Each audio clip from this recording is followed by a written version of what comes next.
if I have students who, due to their circumstances, like unreliable internet, family situation, shared computers, location, or time zone, aren't able to participate in synchronous activities?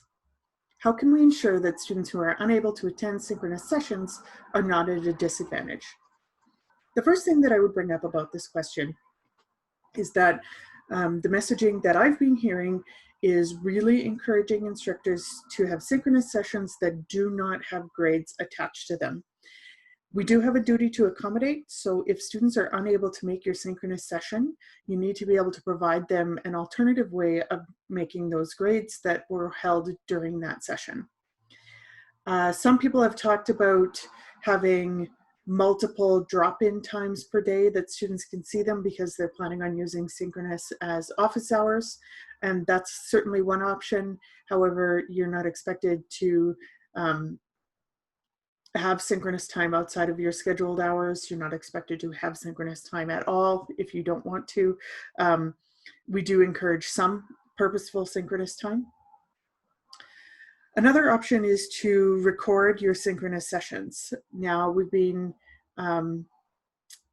talking about whether or not consent is required for this, and we're still waiting for some official messaging, but some of the ideas around this are that instructors can record their lessons provided they're behind a password protected wall. So you're sharing them on eClass, for example, and they're only used for the purpose of that class if you give students a privacy notice before each class, and I would suggest posting it on your eClass as well.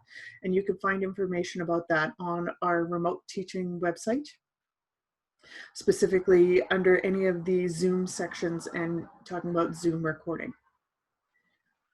So I think the best thing that we can do in answer to this question is to support our students in multiple ways and provide them as many opportunities to engage with the material as possible.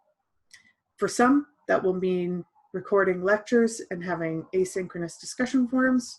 For others, you may have synchronous discussion forums, but provide a summary for students about what was talked about.